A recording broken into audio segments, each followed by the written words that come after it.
Hare Krishna. So Krishna has given elaborate information about the footsteps in the mode of goodness, passion and ignorance. Now he's taking us to another section where he's going to describe about the sacrifices in Sattva Guna, Rajoguna and Tamoguna. Let's see the one in Sattva Guna in Shloka number 11. Afalakanshibir yajño vidhidishtoya ijyate yashtavyam eveti manaha samadhaya sasatvikaha. So here Krishna is saying that vidhi dishto yah ijyate, of the sacrifices performed according to the direction of scriptures, vidhi dishto. And then ashtavyam eveti manaha samadhaya, fixing the mind on that particular thing as a matter of duty, the sacrifice that is done as a matter of duty.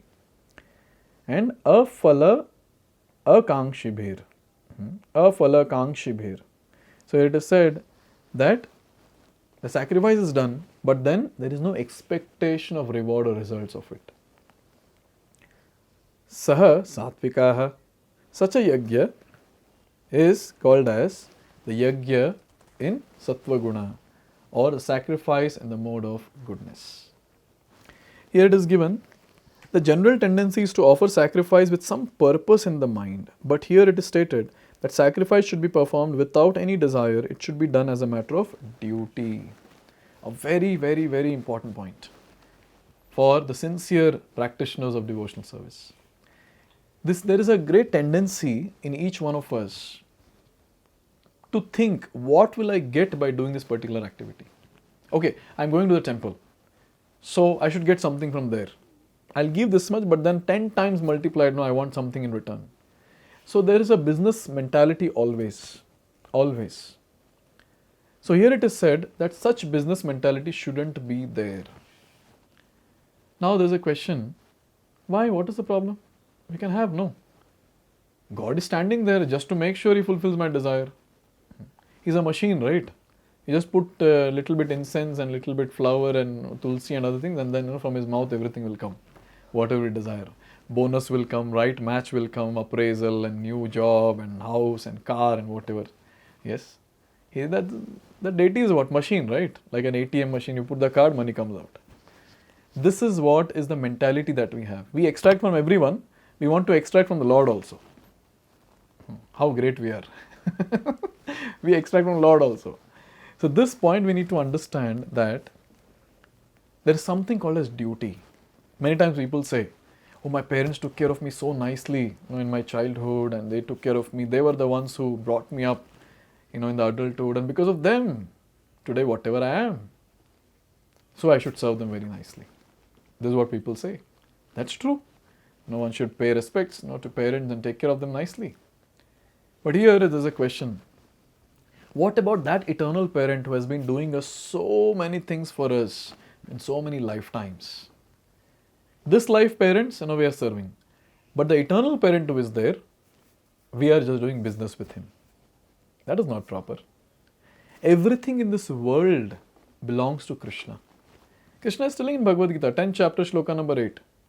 Aham sarvasya prabhavo mattas sarva pravartate. Everything comes from me. Aham bija pradapita, at one place he says. I'm the seed giving father. So whatever we see around, whatever we are using, saying it's ours, everything belongs to Krishna. Everything belongs to Krishna.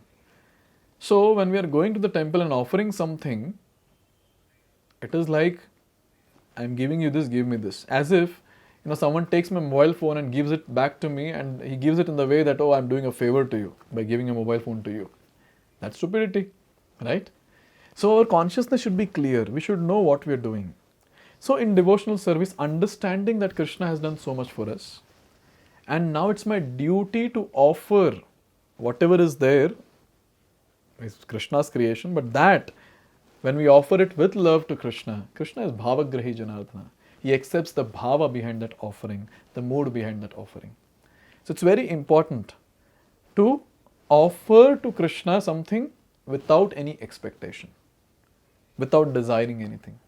This is called as rendering pure devotional service. As soon as we ask something material, what happens? It becomes contaminated. Spiritually, we can have a lot of desires. Oh Krishna, when will I attain you? Krishna, when will I get taste in the holy name in Bhagavatam?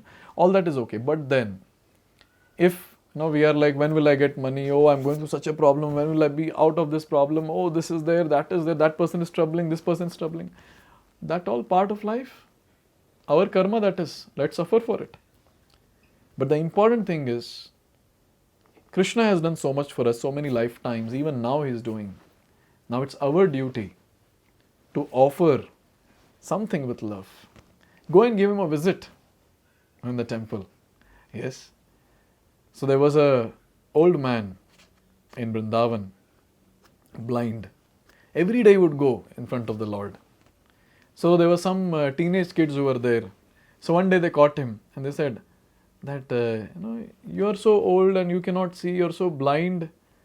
Then why are you going to the temple? And he said, see, I don't have eyes, but he has. I am going to give attendance every day.